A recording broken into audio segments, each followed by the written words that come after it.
Hi guys, what's up and welcome back to आपका अपना YouTube channel Vedantu JEE made easy. और भाई अब तो मैं आ गया हूं, तो केमिस्ट्री तो इजी होने वाली आप लोगों के जेई के लिए भी। मेरा नाम है मृत्युंजय पंड्या और आप लोगों ने मुझे इसके पहले भी कहीं पर देख रखा होगा। जी हाँ, जहां जहां देखा है कमेंट सेक्शन में लिख के बताओ भाई कहां देखा है, या बेइज्जती कोई नहीं करेगा कि आपको हम पहली बार देख रहे हैं, कर भी सकते हो। चलो, तो मेरे प्यारे बच्चों, आज से हम लोग एक नई सीरीज शुरू करने वाले हैं इस पर्टिकुलर चैनल पर, जिस पर कि मैं आप लोगों को पढ़ाने वाला हूं जनरल ऑर्गेनिक केमिस्ट्री। भाई जेई में बच्चा हमेशा रोता है, क्लास 12th में बच्चा हमेशा रोता है कि हमारी 11th की केमिस्ट्री कमजोर है, ऑर्गेनिक केमिस्ट्री 11th में हमारे पल्ले नहीं पड़ी, तो हमें 12th की केमिस्ट्री कहां से समझ में आएगी। यहां से समझ में आएगी, मैं पढ़ाऊंगा बाबू भैया। 21 दिन में पैसा डबल होता है कि नहीं। वैसे ही हम लोग यहां पर जनरल ऑर्गेनिक केमिस्ट्री को अगले 10 दिनों में 10 घंटों के अंदर अंदर फोड़ के रख देने वाले हैं। क्योंकि एक जनरल स्टूडेंट जब मेरे से पूछता है कि यार ऑर्गेनिक केमिस्ट्री को कैसे करें, कैसे जेई में स्कोर बढ़ाएं, कैसे बोर्ड एग्जाम में 12th में या 11th में अच्छे नंबर लेकर आए, तो सबसे पहले कोई भी टीचर होगा ना, वो बोलेगा भाई ऑर्गेनिक केमिस्ट्री की जीओसी वाला पार्ट पढ़ लो। इस पार्ट के अंदर मैं आपको नॉमेनक्लेचर पढ़ाऊंगा, आइसोमेरिज्म पढ़ाऊंगा और आप लोगों को रिएक्शन मैकेनिज्म पढ़ाऊंगा। तो कुल मिलाकर अगर आपने ये चैप्टर कर लिया ना, तो ये मेरी गारंटी है कि तुम लोगों को आगे आने वाली क्लास 12th की पूरी केमिस्ट्री बन जाएगी। लेकिन प्रॉपर तरीके से पूरा मन लगा के पढ़ना पड़ेगा। किसी के भी मन में पढ़ाई करते करते, मेरे लेक्चर अटेंड करते करते ये नहीं आना चाहिए कि मेरे बाबू ने थाना थाया। ये कोई नहीं सोचेगा, बाबू थाना था लेगा, लेकिन अगर हम लोगों ने ये नहीं करा तो हमारे थाने जाने की नौबत आ जाएगी। चलो, तो बिना टाइम वेस्ट करे शुरू करते हैं हमारा जनरल ऑर्गेनिक केमिस्ट्री। और सबसे पहले बात करते हैं इंट्रोडक्शन की। पुराने जमाने के लोग थे जिनमें कि एक चाचा का नाम था बर्जेलियस।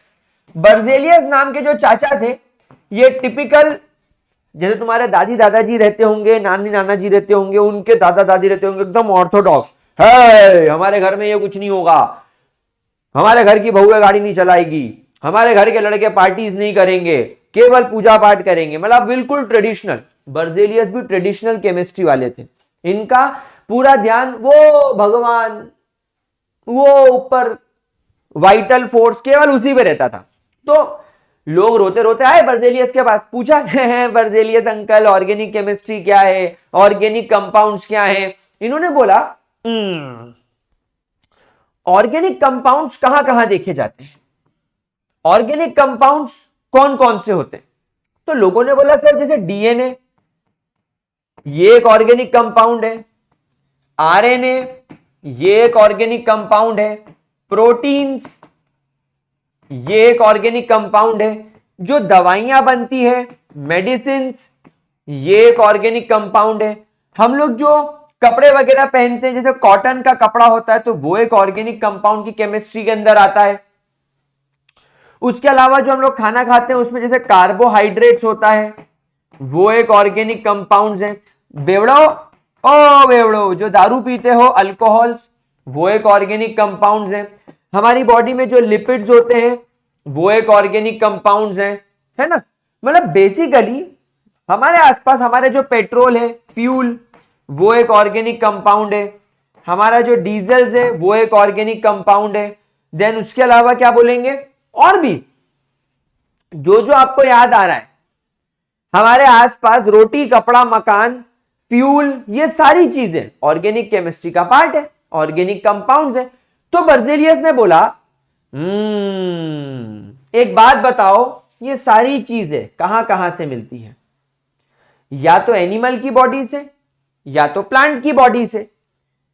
तो बर्जेलियस ने बोल दिया कि जो तुम्हारे ऑर्गेनिक कंपाउंड्स होते हैं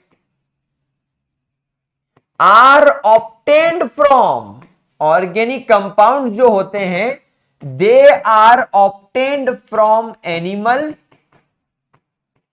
और प्लांट बॉडी, एनिमल्स या प्लांट बॉडी से आपको ये मिलते हैं। अच्छा अच्छा अच्छा अच्छा, मतलब ये हमें अर्थ क्रस्ट से नहीं मिलेंगे। अब आपके मन में सवाल आएगा सर पेट्रोलियम तो मिल जाता है, डीजल मिल जाता है, तो बेटा वो फॉसिल फ्यूल है, और फॉसिल्स भी आज से मिलियंस ऑफ ईयर्स पहले एनिमल्स या प्लांट रहे होंगे, मतलब ये भी उनका ही एक पार्ट है। सबने बर्जेलियस की बात मानी, तो बर्जेलियस ने बोल दिया कि ये आपके और मेरे बस की बात नहीं है कि ऑर्गेनिक कंपाउंड को बाहर बना ले, एंड इन्होंने यहां पर प्रपोज करी एक वाइटल फोर्स थियरी। इन्होंने यहां पर प्रपोज करी एक वाइटल फोर्स थियरी। क्या प्रपोज करी? Vital force theory. और इस वाइटल फोर्स थ्योरी के अंदर इन्होंने क्या बोला? वाइटल फोर्स थ्योरी के अंदर इन्होंने बोला that there is a mysterious force, there is a mysterious force, एक ऐसा मिस्टीरियस फोर्स होता है, और वी कैन से एक ऐसा वाइटल फोर्स होता है that is required for the preparation of, required for the synthesis कर ले, that is required for the formation कर लेते हैं, सबको याद रहेगा, that is responsible for the formation of organic compounds. यानी आपके और मेरे बस की बात नहीं है, ये तो वो भगवान की इच्छा है कि ऑर्गेनिक कंपाउंड्स बने। तू और मैं कौन होते हैं ये बनाने वाले? अब क्योंकि बर्जेलियस ऑर्गेनिक केमिस्ट्री के बहुत पुराने थे, तो बर्जेलियस भाई के आगे कोई बोल सकता है क्या? बर्जेलियस भाई। वैसे सब लोग इसके बारे में मानते थे। किस किस को वो लड़का आ गया याद? एल्विश भाई।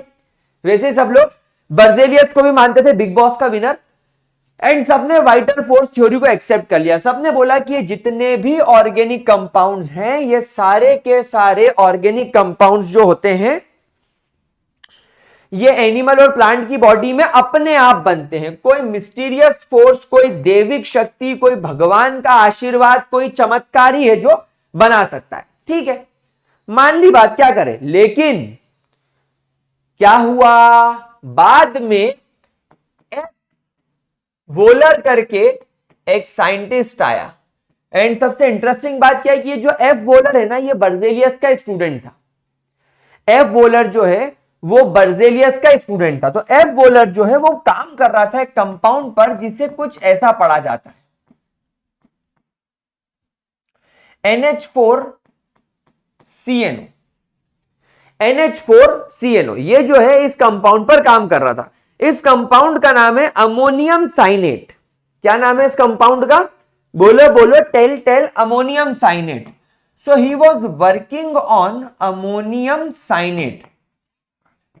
तो जब ये अमोनियम साइनेट पर काम कर रहे थे, इन्होंने लेबोरेटरी के अंदर आर्टिफिशियल तरीके से अमोनियम साइनेट को हीट करा। एंड मैं आपको बता दूं, अमोनियम साइनेट एक इनऑर्गेनिक कंपाउंड है। इनऑर्गेनिक कंपाउंड का मतलब है यह अर्थ क्रस्ट से मिल सकता है, इसे आर्टिफिशियली लेबोरेटरी में बनाया जा सकता है। तो अब आपको हल्का हल्का कॉन्सेप्ट समझ में आया होगा कि इनऑर्गेनिक कंपाउंड अर्थ क्रस्ट से मिल सकते हैं, इन्हें आर्टिफिशियली बनाया जा सकता है। लेकिन जैसे ही एफ बोलर ने इसे हीट करा, इसने देखा कि एक कंपाउंड बन गया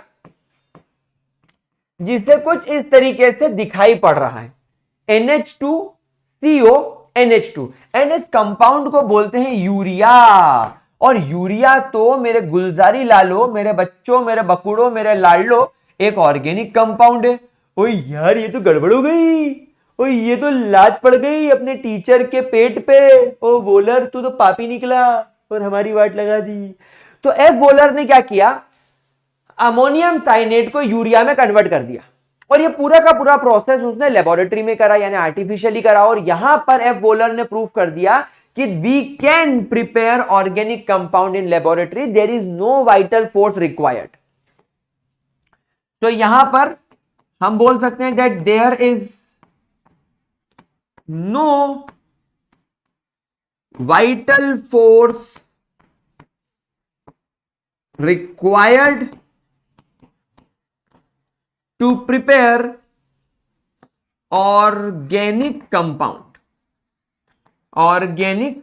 and therefore जो vital force theory थी, it failed। क्या ये बात समझ में आई? क्या ये बात समझ में आई? ठीक है, एफ वॉलर का कॉन्सेप्ट समझ में आया। अच्छा, एफ वॉलर के साथ साथ एक और साइंटिस्ट थे जिनका नाम था कोलबे। एक और साइंटिस्ट थे जिनका नाम क्या था मेरे प्यारे बच्चों? कोलबे। इन्होंने भी लेबोरेटरी में कांड कर दिया। क्या कांड कर दिया? लेबोरेटरी ने सॉरी, ये बाबा तू क्या टीचर बनेगा रे, क्या बोल रहा रे बाबा, गुटका थूक के बात कर।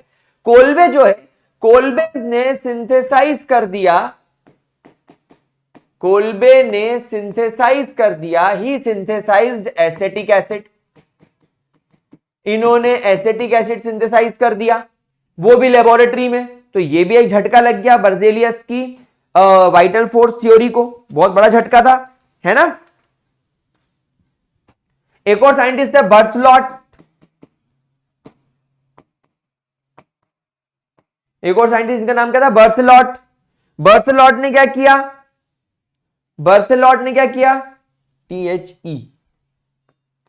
पहले तो इसका नाम की स्पेलिंग याद करना, 4 दिन की छुट्टी लेके, उसके बाद आगे के काम करना।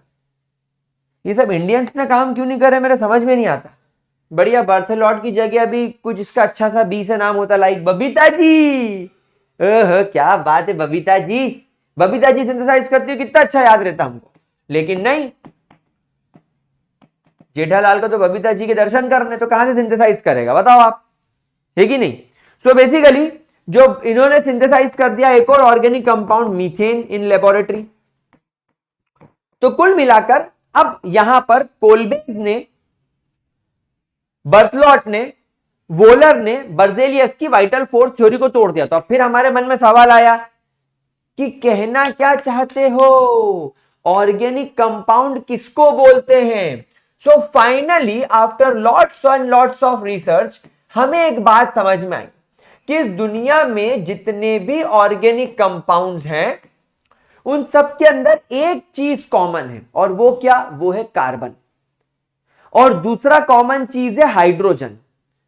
और एक और कॉमन चीज है कि इस कार्बन हाइड्रोजन वाले कंपाउंड में से अगर तुम हाइड्रोजन निकालकर कोई और ग्रुप भी लगा दोगे तो भी वो ऑर्गेनिक कंपाउंड ही रहेगा। तो फाइनली हमें यह समझ में आया दैट ऑर्गेनिक कंपाउंड्स क्या होते हैं। तो फाइनली हमें समझ में आया organic compounds are those compounds, organic compounds are those compounds that are made up of carbon, that are made up of carbon and hydrogen, that is hydrocarbons, that is hydrocarbons. So basically आपके organic compounds क्या है? आपके organic compounds वो compound है जो carbon and hydrogen से मिलकर बने होते हैं, जिन्हें कॉमनली हाइड्रोकार्बन बोला जाता है। And their derivatives, and their derivatives. Sir derivative मतलब हाइड्रोकार्बन में से हाइड्रोजन हटाकर अगर आप उसके कुछ और लगा दोगे तो भी वो ऑर्गेनिक कंपाउंड ही रहेगा। जैसे कि मैं आपको एक एग्जांपल बताऊं, CH4, CH4 मीथेन है। मीथेन एक ऑर्गेनिक कंपाउंड है। अब अगर मान लीजिए मैं इस मीथेन में से एक हाइड्रोजन हटाकर इसकी जगह पर अगर एक OH जोड़ दूं तो ये बन जाएगा CH3OH। ये बन गया आपका मेथेनॉल, और मीथेनॉल भी आपका एक ऑर्गेनिक कंपाउंड ही है। तो फाइनली हमें पता चल गया कि ऑर्गेनिक कंपाउंड्स क्या होते हैं। एंड ऑर्गेनिक केमिस्ट्री क्या हो गई फिर? अगर आपसे मैं ये पूछूं कि यार ऑर्गेनिक केमिस्ट्री क्या है, व्हाट इज ऑर्गेनिक केमिस्ट्री, तो कुछ नहीं है, study of organic compounds. It is nothing but the study of organic compounds. क्या ये चीज समझ में आई? बोलो, क्या इतना बढ़िया तरीके से क्लियर हुआ? क्या आप लोगों को इसके अंदर कोई प्रॉब्लम, कोई परेशानी?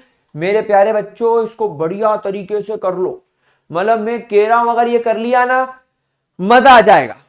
इस पूरी सीरीज को अगर अटेंड कर लिया तो भाई साहब बहुत ज्यादा मजा आने वाला है। चलिए आगे बढ़े। अब यार ऐसा क्या खास है उसमें जो मुझ में नहीं है? आई मीन ऐसा वो सीन हम देखते हैं ना कि एक लड़का है, उसको एक लड़की पसंद करती है, उसको दूसरी लड़की भी पसंद करती है, पर लड़का एक लड़की को पसंद करता है, तो दूसरी लड़की जिसे वो लड़का पसंद नहीं करता है वो क्या बोलती है कि ऐसा क्या है उस लड़की में जो मुझ में नहीं है, जो ये मुझे पसंद नहीं कर रहा है। वैसे ऑर्गेनिक केमिस्ट्री के अंदर सब कुछ कार्बन ही कार्बन है।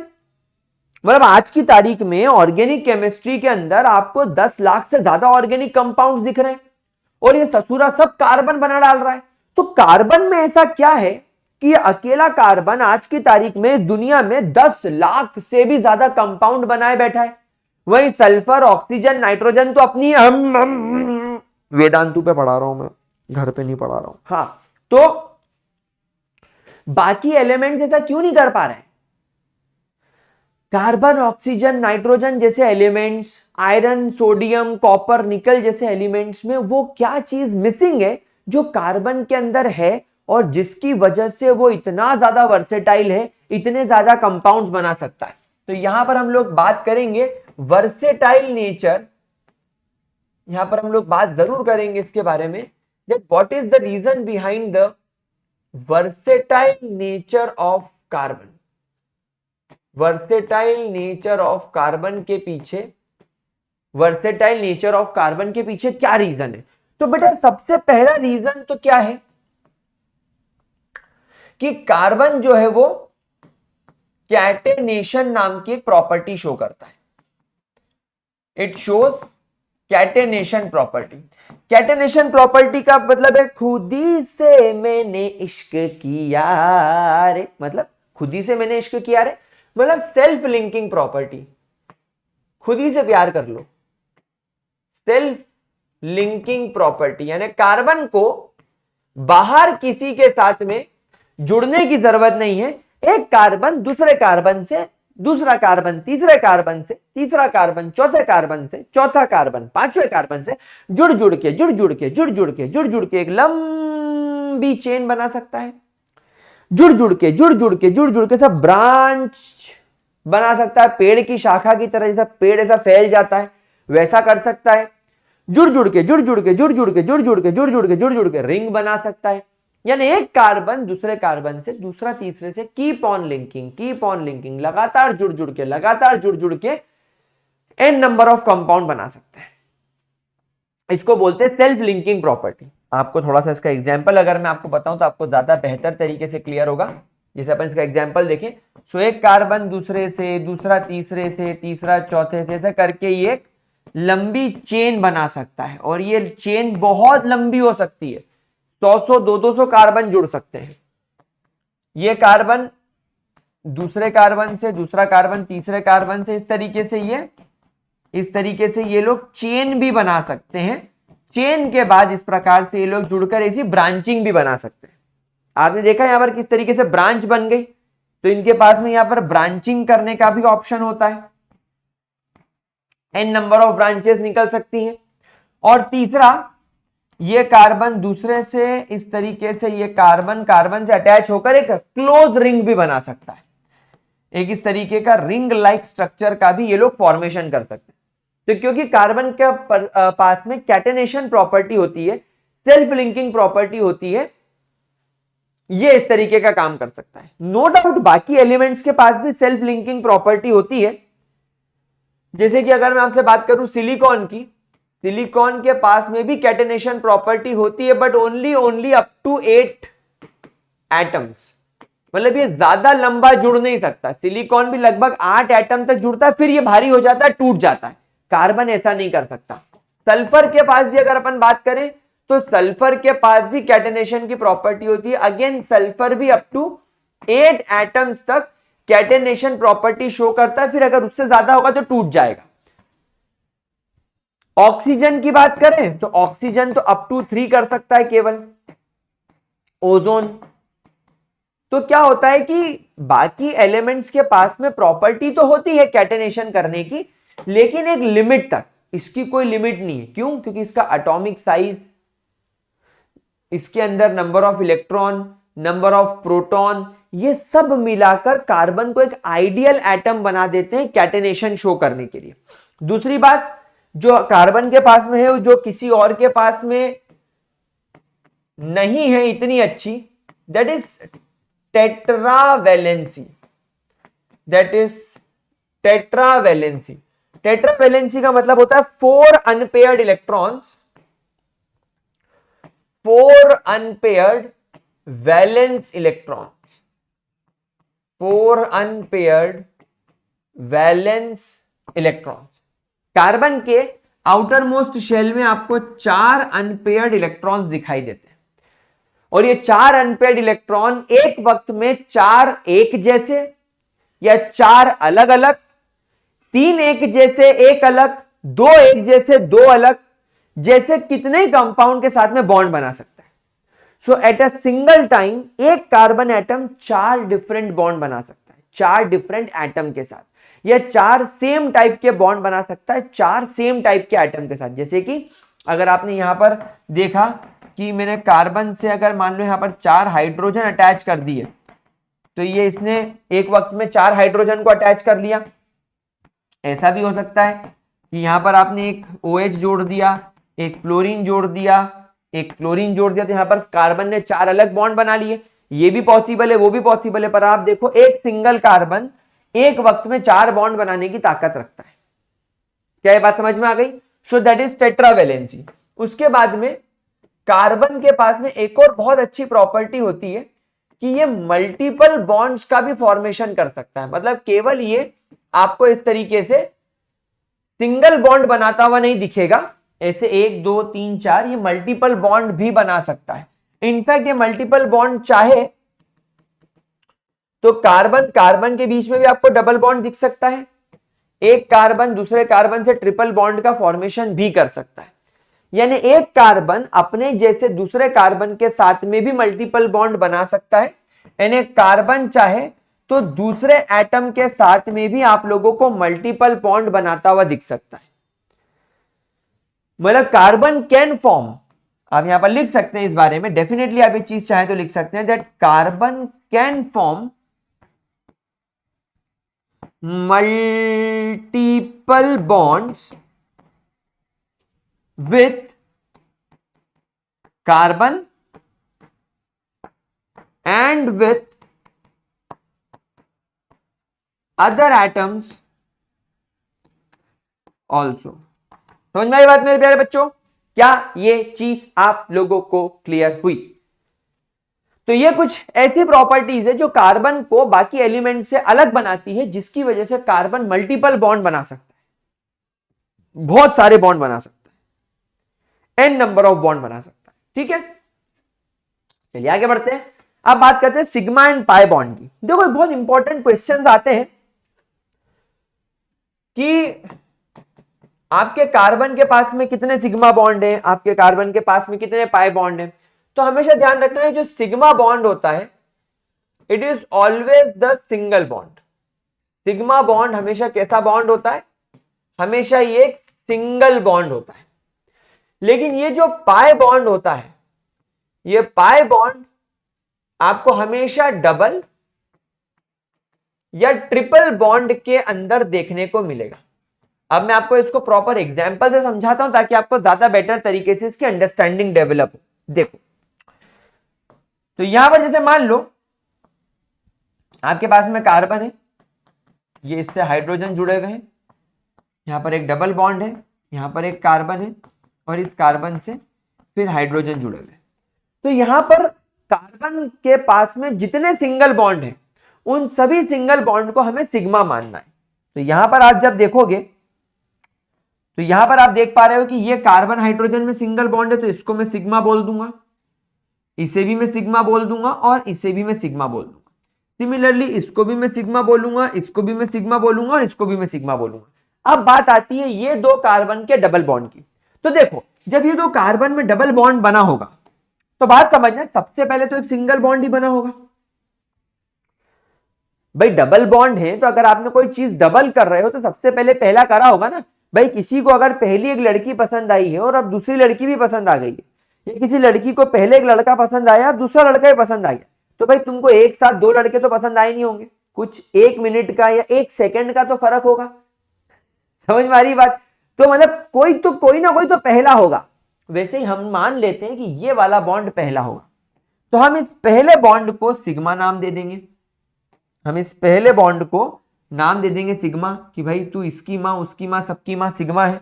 उसके बाद में बना होगा सेकेंड बॉन्ड, तो ये सेकेंड बॉन्ड को, जैसे मैंने आपसे कहा, हम इसे क्या नाम देंगे, पाई। तो second bond will become your pi bond. आई कि नहीं आई? ओ पाई, तुझे आई, बहुत बढ़िया। चलिए अब यहां पर मान लीजिए हमारे पास में ये वाला सिनेरियो आ गया।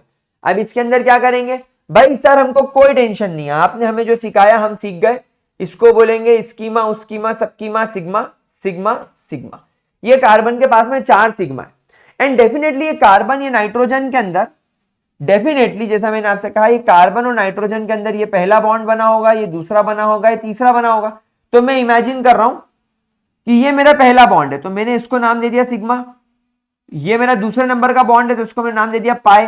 सर तीसरे वाले को भी तो पाई बोलते हैं, तो भले वो सेकेंड नंबर का बॉन्ड हो या तीसरे नंबर का बॉन्ड हो, उसे हमेशा पाई से डिनोट करेंगे। सेकेंड वाले और तीसरे वाले को हमेशा आप लोग पाई से डिनोट करेंगे। समझ में आई बात आप लोगों को? चलिए अब आप मुझे बताइए कि इस वाले पर्टिकुलर कंपाउंड के अंदर कितने सिग्मा बॉन्ड होंगे? कितने सिग्मा बॉन्ड होंगे?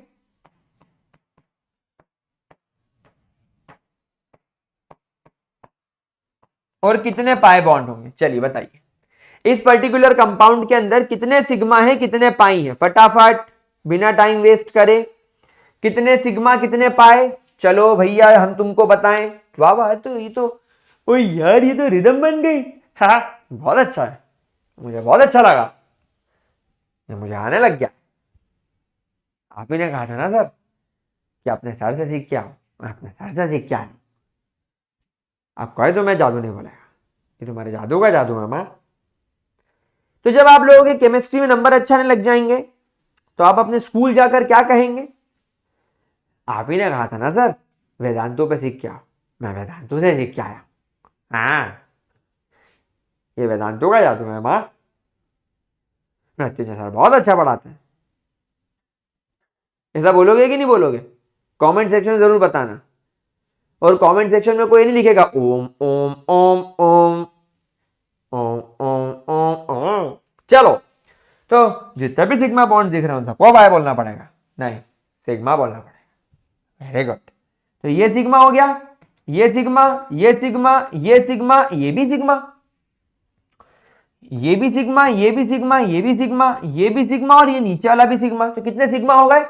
1 2 3 4 5 6 7 8 9 10 10 सिग्मा और 1 पाई। तो 10 सिग्मा 1 पाई आ गया। बोलो भाई, है भाई? आया कि नहीं आया भाई? आ गया भाई, बहुत अच्छा। चलो तो फिर आगे बढ़ते हैं और अब बात करते हैं हाइब्रिडाइजेशन की। भाई बहुत इंपॉर्टेंट क्वेश्चंस बनते हैं, कई बार अगर आपकी किस्मत बहुत अच्छी रही तो इस पर जेई में भी क्वेश्चन बन जाता है। तो हाइब्रिडाइजेशन निकालने के लिए मैं आपको सिंपल सी एक टेक्निक बताने वाला हूं। हाइब्रिडाइजेशन 3 प्रकार का देखा गया है, sp3 हाइब्रिडाइजेशन, sp2 हाइब्रिडाइजेशन और sp हाइब्रिडाइजेशन। मैं बात कर रहा हूं हमारे ऑर्गेनिक केमिस्ट्री में कार्बन की। गाइज हमेशा ध्यान रखना, sp3 हाइब्रिडाइजेशन आपको तभी देखने को मिलेगा जब आपके कार्बन के पास में, जब आपके कार्बन के पास में सारे के सारे सिंगल बॉन्ड होंगे, सारे के सारे सिंगल बॉन्ड होंगे। जैसे कि एग्जाम्पल के तौर पर अगर हम देखें तो जैसे आपके कार्बन के पास में यहां पर एक हाइड्रोजन है, यहां पर लेट से एक फ्लोरीन है, यहां पर लेट से एक OH है और यहां पर लेट से एक और हाइड्रोजन। तो अभी आपको आपके कार्बन के पास में 4 सिंगल बॉन्ड दिख रहे हैं, यानी 4 सिग्मा बॉन्ड। तो बस अब आप लोगों को कुछ भी नहीं करना है, आपको कोई दिमाग नहीं लगाना है, आपको आंखें बंद करनी है और लिख देना है कि ये कार्बन sp3 हाइब्रिडाइज्ड है फॉर श्योर। ठीक है। सिमिलरली अगर आपके कार्बन के पास में सिमिलरली अगर आपके कार्बन के पास में एक डबल डबल बॉन्ड आ जाए, अगर आपके कार्बन के पास में एक डबल बॉन्ड आ जाए तो क्या होगा जानी? फिर वही होगा जो मंजूर खुदा होगा। तो यहां पर आपके कार्बन के पास में मान लो एक डबल बॉन्ड आ जाए कुछ इस तरीके से। चलो इसको छोड़ो अभी, लेट्स नॉट कॉम्प्लिकेट ये। तो अब यहां वाली कंडीशन में क्या होगा? अब आप बोलोगे सर मेरे इस कार्बन के पास में ये एक डबल बॉन्ड दिख रहा है और मेरे ये वाले कार्बन के पास में भी यही डबल बॉन्ड दिख रहा है, तो क्या ये कार्बन sp3 होंगे? नहीं। अब आप इस कंडीशन में इस कार्बन को sp2 और इस कार्बन को भी sp2 मानोगे, ठीक है। हम यहां पर हाइब्रिडाइजेशन निकाल रहे हैं कार्बन का, और किसी एलिमेंट से और किसी एटम से हमें कोई लेना देना नहीं। sp3 में, sp2 में समझने के बाद अब हम sp की तरफ चलते हैं। इसके अंदर अगर आपको एटलीस्ट 1 ट्रिपल बॉन्ड अगर आप लोगों को दिख रहा है, एटलीस्ट 1 ट्रिपल बॉन्ड अगर आप लोगों को दिख रहा है, like carbon hydrogen triple bond ये, तो अब आप बोलोगे अरे बाप रे सर दोनों कार्बन के पास में ट्रिपल बॉन्ड है। तो बस आंख बंद करी और क्या बोला?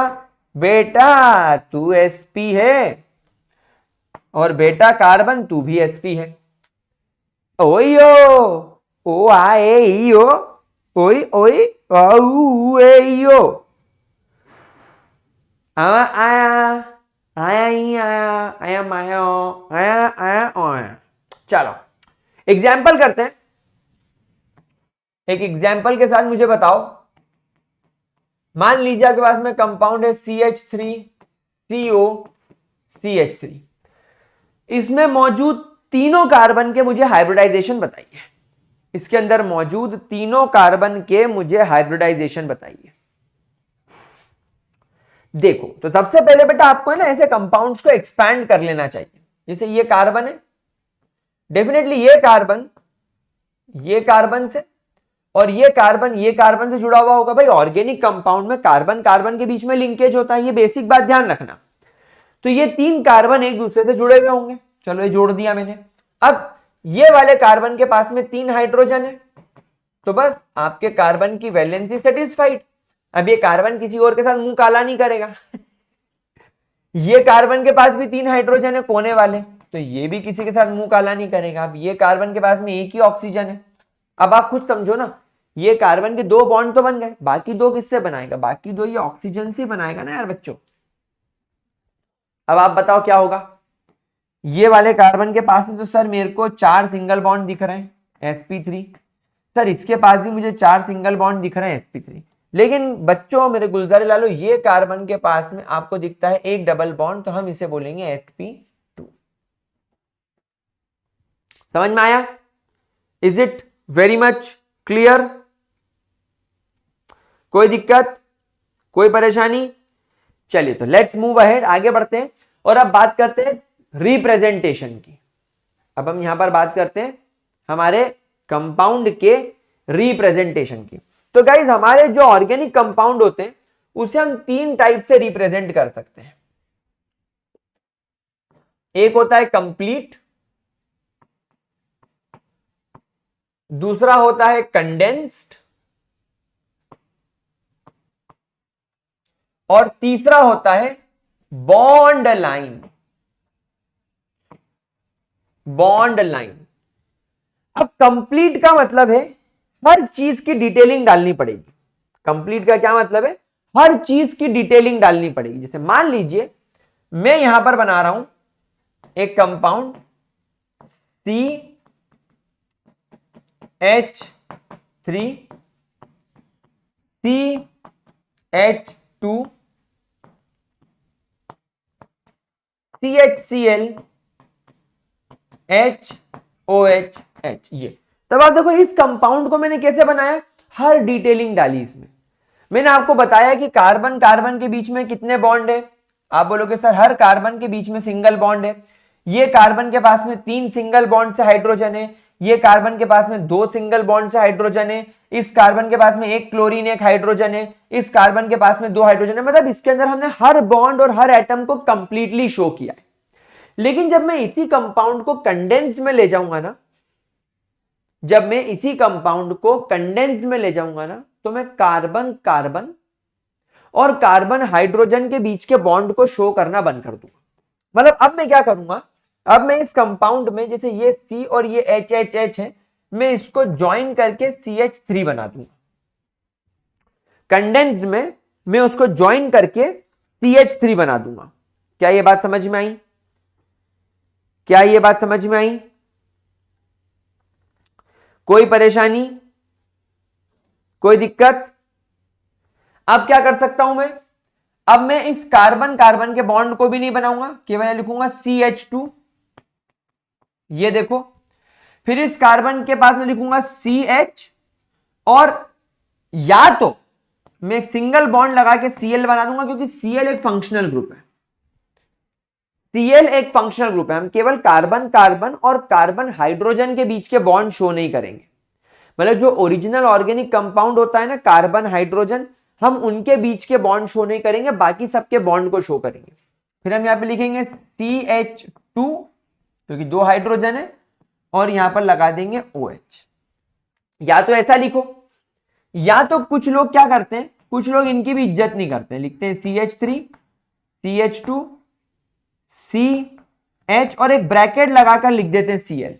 मतलब ये वाले कार्बन से ही क्लोरीन जुड़ा हुआ है, फिर लिखते हैं CH2 और फिर ब्रैकेट लगा के लिख देते हैं OH। ये भी चलेगा, मतलब आपको बॉन्ड नहीं बताना है। लेकिन जब हम बॉन्ड लाइन रिप्रेजेंटेशन की तरफ जाएंगे, तो हम कोई कार्बन को और कोई हाइड्रोजन को शो नहीं करेंगे। हम कोई कार्बन हाइड्रोजन को शो नहीं करेंगे। हम देखेंगे कि यहां पर ये कार्बन और ये कार्बन में सिंगल बॉन्ड है, तो मैं एक ऐसी लाइन बना दूं। मतलब ये वाले पोजीशन पर और ये वाले पोजीशन पर मैंने इमेजिन करा कि ये बॉन्ड के इस कोने पर CH3 है और इस कोने पर CH2 है, समझे? मतलब यहां पर मैंने इमेजिन करा ये CH3 है और यहां पर CH2 है, लेकिन ना तो मैंने CH3 बनाया ना तो मैंने CH2 बनाया, बस मैंने एक लाइन खींच दी। अब एक बात हमेशा ध्यान रखना कि जो टर्मिनल पोजीशन होगी, ये वाली जो टर्मिनल पोजीशन होगी, इस पर हमेशा CH3 ग्रुप होगा। यहां पे चाहो तो लिख लो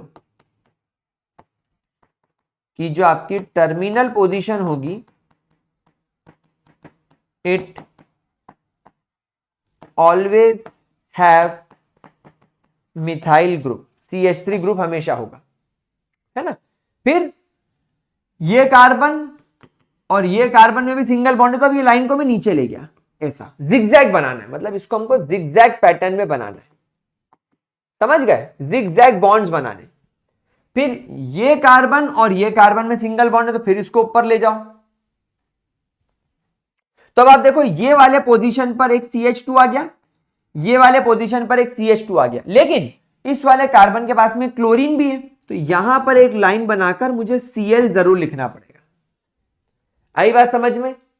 Cl जरूर लिखना पड़ेगा, क्योंकि यहां पर ये वाले तीसरे नंबर वाले कार्बन, देखो ये पहले नंबर का CH3 हो गया, ये, फिर यहां CH2 आ गया, ये, फिर यहां पर ये जो है ये आ गया CH और ये जुड़ गया Cl, अब ये CH2, तो ये रहा वो कार्बन, ये रहा वो कार्बन CH2 और इससे OH जुड़ा हुआ है, तो एक लाइन बनाकर मुझे OH भी बनाना पड़ेगा। तो ये मैंने OH बना दिया।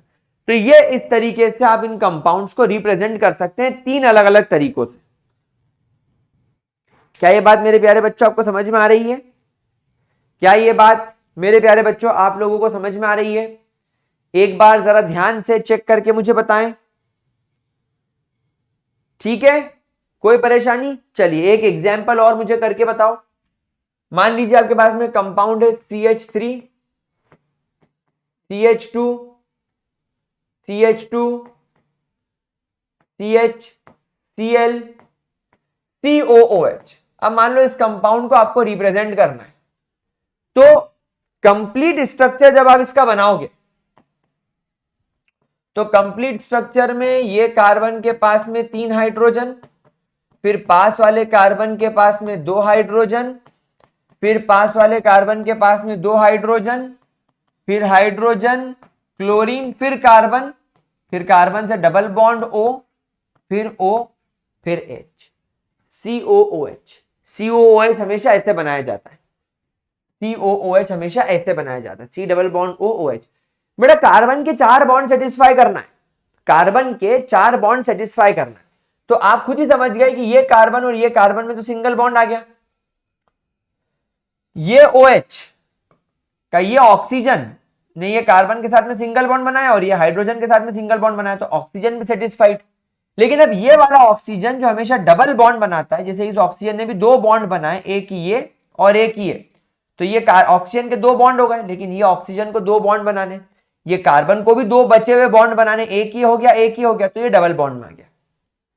अगर हम कंडेंस की बात करें तो ऊपर वाला स्ट्रक्चर ही कंडेंस्ड ही है, जो आपको क्वेश्चन में दिया गया है वो कंडेंस्ड ही तो है।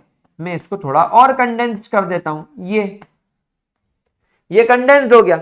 अब जरा बॉन्ड लाइन बना लेते हैं, ये CH3 से ये CH2, ये एक लाइन बना दी, फिर ये CH2 से ये CH2 एक नीचे लाइन बना दी, फिर ये CH2 से ये CHCl एक लाइन ऊपर बना दी, और एक लाइन बनाकर फंक्शनल ग्रुप क्लोरीन लिख दिया, फिर ये CH से ये COOH तो एक लाइन नीचे ले गया, ये कार्बन की लाइन और ये कार्बन की लाइन में से नीचे ले गया, तो ये CH3 हो गया, ये CH2 हो गया, ये CH2 हो गया, ये हो गया CHCl, अब ये आ गया COOH, तो एक यहां पर मुझे बनाना पड़ेगा डबल बॉन्ड, ये और यहां पर लगाना पड़ेगा O, और यहां पर बनाना पड़ेगा एक सिंगल बॉन्ड और उसे जोड़ना पड़ेगा मुझे H। तो ये आपका जो कार्बन है, ये जो आपका कार्बन है, इस कार्बन से आपको एक डबल बॉन्ड O दिख रहा है, ये देखो, और ये वाले कार्बन से आपको एक OH दिख रहा है सिंगल बॉन्ड लगाकर, ये रहा। तो ये इस तरीके से आप लोग इन कंपाउंड्स को रिप्रेजेंट कर सकते हैं। ये है आपका कंप्लीट रिप्रेजेंटेशन, ठीक है। चलिए आगे बढ़ते हैं और अब बात करते हैं 3 डायमेंशनल रिप्रेजेंटेशन की। देखो बेटा, क्योंकि आपका कार्बन यहां पर इस्तेमाल किया जा रहा है और यूजुअली कार्बन का जो according to valence shell electron pair repulsion theory hybridization sp3 है और ज्योमेट्री टेट्राहेड्रल है, क्योंकि यहां पर आपके कार्बन की जो ज्योमेट्री है वो टेट्राहेड्रल है, वो टेट्राहेड्रल है। और बेटा ये कब है, ये कब है, जब आपका कार्बन sp3 हाइब्रिडाइज्ड है, when we have got an sp3 hybridised carbon. यहां पर ध्यान रखना है ये कार्बन sp3 होना चाहिए, sp2 sp1 के लिए कभी नहीं करेंगे। ध्यान रखना, स्टार बनाकर चाहो तो लिख लो कि अगर आपका कार्बन यहां पर sp2 हाइब्रिडाइज्ड है, तब बेटा इसकी जो ज्योमेट्री हो जाती है वो क्या हो जाती है, वो हो जाती है ट्राइगोनल प्लेनर। वो क्या हो जाती है, वो हो जाती है ट्राइगोनल प्लेनर। और ट्राइगोनल प्लेनर एक 2 डायमेंशनल स्ट्रक्चर होता है, मतलब वो कैसा नजर आता है, ये आपका कार्बन हो जाएगा, ये ऐसा, ऐसा और ऐसा, और कहीं पर एक जगह पे लेट से डबल बॉन्ड आ जाएगा, तो यहां पर बॉन्ड एंगल 120 डिग्री का हो जाएगा, ये भी 120 डिग्री का हो जाएगा और ये भी 120 डिग्री का हो जाएगा। तो ये तो प्लेनर स्ट्रक्चर है 2D, लेकिन हम यहां पर केवल और केवल ऑर्गेनिक कंपाउंड के उन स्ट्रक्चर्स की बात कर रहे हैं जो 3D हो। तो अगर आपका कार्बन sp2 हाइब्रिडाइज्ड है यानी उसके पास में एक डबल बॉन्ड है, तो उसकी ज्योमेट्री या उसका शेप ट्राइगोनल प्लेनर होने की वजह से यहां डिस्कस नहीं किया जाएगा। सिमिलरली अगर मान लीजिए आपके कार्बन का हाइब्रिडाइजेशन sp हो गया, मतलब इस कंडीशन में आपके कार्बन की जो ज्योमेट्री है यार वो तो लीनियर हो जाएगी, और यार लीनियर जो होता है वो भी एक 2 डायमेंशनल स्ट्रक्चर ही होता है। ये था संबा, ये C ट्रिपल बॉन्ड C, बस कुछ भी नहीं है। आ रही बात समझ में? तो ये भी हमको यहां पर लेने की जरूरत नहीं है, बिल्कुल भी इसको हमें इन्वॉल्व नहीं करना है। आ रही बात समझ में प्यारे बच्चों? इसीलिए कभी भी ध्यान रखना, आप ना तो डबल बॉन्ड वाले कार्बन को 3D मानेंगे, ना कभी ट्रिपल बॉन्ड वाले को, केवल सिंगल बॉन्ड वाले कार्बन की यहां पर बात चलेगी। तो जब हम यहां पर टेट्राहेड्रल शेप देखते हैं, सो डेफिनेटली ये देखा जाता है कि यहां पर कार्बन का एक बॉन्ड और कार्बन का दूसरा बॉन्ड, ये दोनों बॉन्ड बिल्कुल ऑन द प्लेन होते हैं, जिसका बॉन्ड एंगल 109.5 डिग्रीज होता है। लेकिन अब ये वाले बॉन्ड से जो ऑन द प्लेन है और ये वाला बॉन्ड जो कि ऑन द प्लेन है, इससे एक बॉन्ड आपको यहां से ऐसा इनसाइड आउट बाहर जाता हुआ दिखता है। You will get a bond जो किस तरीके से इनसाइड आउट जा रहा है, ये देखिए, ये डेफिनेटली ये भी होगा 109 डिग्रीज पर ही, लेकिन ये अंदर से बाहर की ओर जा रहा है। जैसे फॉर एग्जांपल आप ये देखो, ये तो ये जो बॉन्ड आपकी तरफ आ रहा है ना, ये वाला बॉन्ड, ये जो आपकी तरफ आ रहा है कैमरे में दिख रहा है सब लोगों को, ये वाला बॉन्ड, ये है वो बॉन्ड। यानी जब आप आपके कार्बन का तीसरा बॉन्ड देखोगे ना, तो तीसरा बॉन्ड भी अंदर से बाहर की ओर कुछ इस तरीके से आता हुआ दिख रहा है। एंड एक और बॉन्ड होता है जिसे मैं इस तरीके से डैश डैश डैश डैश करके बनाऊंगा, ये भी नो डाउट इसके साथ में 109.5 डिग्रीज पर है और बाहर से अंदर वाले के साथ में भी 109.5 डिग्रीज पर ये वाला इनसाइड द प्लेन है। मतलब अब आप फोकस करना इस बॉन्ड पे, अब ये मैंने इसको अंदर की ओर घुमा दिया। अब क्या ये आपको बॉन्ड दिख रहा है? ये वाला बॉन्ड क्या अब आपको दिख रहा है? अब आप बोलोगे सर हमको ये वाले बॉन्ड तो दिख रहे हैं, लेकिन ये वाला जो बॉन्ड है, ये वाला, ये बॉन्ड सर आपने अपनी तरफ कर लिया, इनसाइड द प्लेन कर लिया। तो इसका मतलब क्या हो गया कि ये वाला जो बॉन्ड है ये इनसाइड द प्लेन हो गया। तो इस तरीके से आपका जो कार्बन है वो हमें 4 बॉन्ड बनाता हुआ दिखता है, जिसमें कि ये वाला जो बॉन्ड है जिसे हम लोग डैश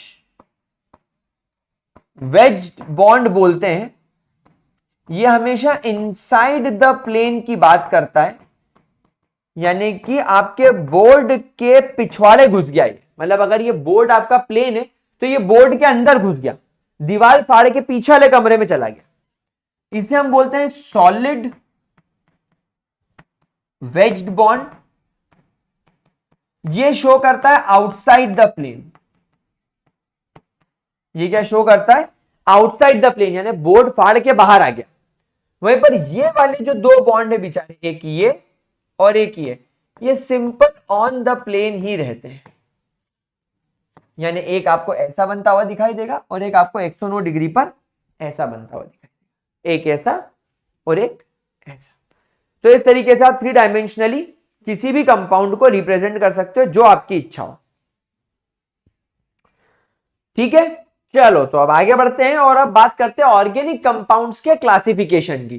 तो देखो ऑर्गेनिक कंपाउंड्स को हम कुछ इस तरीके से क्लासिफाई करते हैं। मैंने टाइम सेव करने के लिए आपके सामने इसका क्लासिफिकेशन बना दिया है। अगर आप स्कूल एग्जाम के लिए इसको देख रहे हो तो इंपॉर्टेंट है, पर जेई वालों के लिए केवल इसका नॉलेज होना जरूरी है, केवल एंड केवल नॉलेज। तो ऑर्गेनिक कंपाउंड्स 2 तरीके के होते हैं, एसाइक्लिक यानी कि ओपन और साइक्लिक यानी कि क्लोज्ड। ओपन चेन स्ट्रक्चर जैसे आपने देखा होगा ना, लॉन्ग चेन्स बन जाती हैं, जैसे कि CH3 CH2 CH2 CH3, ये लंबी चेन बन रही है। या कभी कभी ये ब्रांच्ड हो जाती है, कभी कभी ये ब्रांच्ड चेन हो जाती है, like CH3 CH2 CH CH2 CH3 CH CH2 CH3 CH3। तो ये इस तरीके के कंपाउंड ब्रांच्ड हो जाते हैं। तो ऐसे ओपन चेन स्ट्रक्चर या एसाइक्लिक स्ट्रक्चर्स कहलाते हैं। दूसरे होते हैं साइक्लिक या क्लोज, ऑब्वियसली ये साइकिल जैसे हो जाते होंगे, रिंग जैसे। इसमें 2 टाइप के आते हैं, होमोसाइक्लिक एंड हेटेरोसाइक्लिक। अब अगर हम यहां पर बात करें होमोसाइक्लिक की, तो मैं आपको होमोसाइक्लिक का पहले एग्जाम्पल लिख के बताता हूं ताकि आप लोगों को क्लियर हो। होमोसाइक्लिक के अंदर केवल और केवल कार्बन ही होता है, मतलब ये जो रिंग या जो साइकिल बन रही है ना, ये केवल कार्बन की बन रही है, ओनली कार्बन। जैसे for example carbon carbon carbon carbon carbon, ये होमोसाइक्लिक है। कार्बन कार्बन कार्बन कार्बन, ये होमोसाइक्लिक है। यहां CH2 डाल दो, यहां CH2 डाल दो, यहां CH2 डाल दो, यहां भी CH2 CH2 CH2 CH2 और CH2, ये होमोसाइक्लिक हो गया। क्या बात समझ में आई? होमोसाइक्लिक का कॉन्सेप्ट सबको क्लियर हुआ? हुआ कि नहीं हुआ? कोई प्रॉब्लम? अच्छा, वहीं पर अगर मैं हेटेरोसाइक्लिक की बात करूं, हेटेरोसाइक्लिक की बात करूं, तो यहां पर हेटेरोसाइक्लिक के अंदर क्या होगा? Not only carbon, other atoms can be observe. Not only carbon but other atoms also। जैसे कि आपने एक कंपाउंड का नाम सुना होगा पाइरिडीन, तो पाइरिडीन में हर जगह आपको कार्बन तो दिखाई देता है, ये, लेकिन कार्बन के अलावा आपको हाइड्रोजन भी नजर आता है, ऑल्टरनेट पोजीशन पर डबल बॉन्ड होते हैं। यहां पर एक हाइड्रोजन, यहां पर एक हाइड्रोजन, हाइड्रोजन हाइड्रोजन हाइड्रोजन, ये दिस इज योर पाइरिडीन, इसको बोलते हैं पाइरिडीन। तो यहां पर आपने देखा रिंग तो बन रही है, रिंग में आपको यहां पर रिंग बनाने के लिए 1 2 3 4 और 5 कार्बन भी दिख रहे हैं, पर छठा एटम कार्बन ना होते हुए नाइट्रोजन है।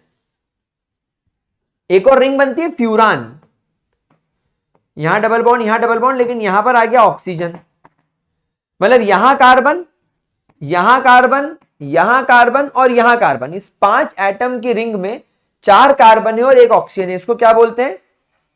इसको बोलते हैं फ्यूरान। क्या बात समझ में आई मेरे प्यारे बच्चों? कोई दिक्कत? तो अब आपको होमोसाइक्लिक और हेटेरोसाइक्लिक का डिफरेंस समझ में आ गया। वापस चलते हैं। अब होमोसाइक्लिक 2 तरीके की होती है, alicyclic and aromatic. Alicyclic and aromatic. अब यहां पर अगर मैं एलिसाइक्लिक की बात करूं, तो एलिसाइक्लिक को आप सिंपल सा ये समझो कि जो रिंग्स होती हैं दैट कंटेन्स 3 और मोर कार्बन, ये सिंपल रिंग्स होती हैं, सिंपल रिंग्स दैट कंटेन्स 3 और more carbon, simple sober ring जिसमें 3 या 3 से ज्यादा कार्बन होते हैं, जैसे अभी मैंने यहां पर बनाई भी है, ये देखो। इनफैक्ट ये जो है ये जो है ये सब आपके एलिसाइक्लिक का ही पार्ट है। सिंपल हाइड्रोकार्बन वाली रिंग, सिंपल हाइड्रोकार्बन वाली रिंग को अपन एलिसाइक्लिक रिंग बोलकर आगे बढ़ सकते हैं, ठीक है। अब चलते हैं एरोमेटिक। अब बेटा एरोमेटिक एक स्पेशल क्लास की कंपाउंड्स होते हैं। तो अगर अपन यहां पर बात करें एरोमेटिक की, तो बेटा एरोमेटिक बेसिकली वो कंपाउंड्स होते हैं जिसके पास में एरोमेटिसिटी होती है, जिनके पास में क्या होती है? एरोमेटिसिटी, दैट कंटेन्स एरोमेटिसिटी, यानी इनके पास में खुद की अपनी एक फ्रेग्रेंस होती है, एरोमेटिक, एरोमा, खुशबू, इनके पास अपनी खुद की एक फ्रेग्रेंस होती है। इनके पास में इलेक्ट्रॉन को डिस्प्लेसमेंट करने की ताकत होती है, इलेक्ट्रॉन डिस्प्लेसमेंट ये लोग कर सकते हैं, या मैं ऐसा कह सकता हूं इनका पाई बॉन्ड डीलोकलाइज हो सकता है। अब आप बोलोगे सर हमारे तो ऊपर से जा रही है बात, हमें कैसे मालूम पड़ेगा? बाबू भैया अपन है ना 21 दिन में पैसा डबल, बोले तो एलविश भाई के सामने कोई बोल सकता है क्या? एलविश भाई, वैसे ही अपन है ना मृत्युंजय भाई, बताएगा अपन, सब बताएगा। मैं तो सब सिखा के रहूंगा, मेरे बात में जादू की शक्ति है, ऐसे करूंगा तुमको सब आ जाएगा, कोई चिंता मत करना, ठीक है। हाँ ओके। सो मेरे प्यारे बच्चों, इट कंटेन्स एरोमेटिसिटी, इनके पास में ये पावर होती है। और ये हे हकला रूल, हे मेरा नाम कहां से लिया, हाँ हकला रूल है, हकला रूल, तो ये हकेल रूल को फॉलो करते हैं। डोंट वरी, आगे बढ़ेंगे तब एरोमेटिसिटी पूरी समझा दूंगा। तो एरोमेटिक कंपाउंड वो कंपाउंड्स होते हैं, रिंग वाले ही होंगे, डोंट वरी, ये रिंग होंगे, साइक्लिक कंपाउंड होंगे, और इनके पास में ये 3 पावर होने की वजह से, 4 चीजें इनफैक्ट होने की वजह से ये एरोमेटिक कहलाते हैं। अब एरोमेटिक कंपाउंड्स 2 तरीके के होते हैं, बेंजेनॉइड्स, मतलब इनके अंदर एटलीस्ट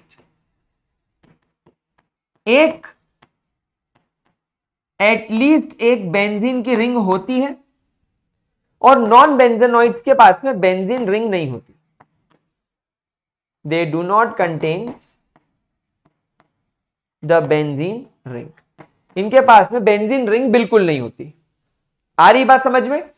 तो अगर मैं बेंजेनॉइड्स का एग्जांपल बताऊं यहां पर, तो भाई बेंजेनॉइड्स का एग्जांपल हो गया तुम्हारा, जैसे ये बेंजीन, ये एक बेंजेनॉइड हो गया।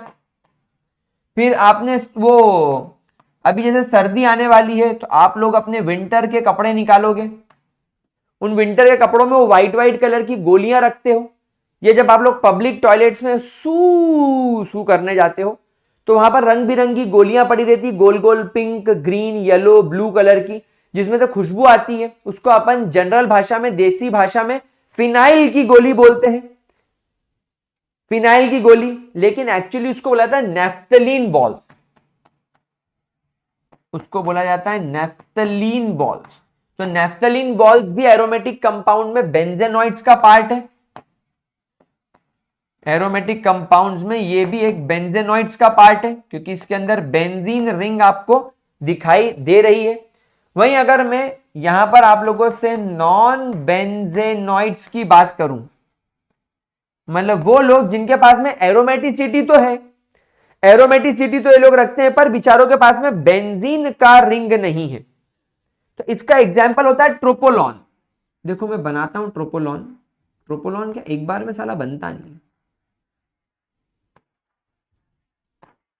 ये this is your tropolone. Tropolone के पास में, ट्रोपोलॉन के पास में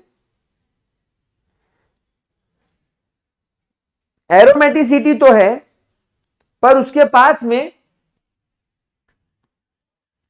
बेंजीन का रिंग मिसिंग है।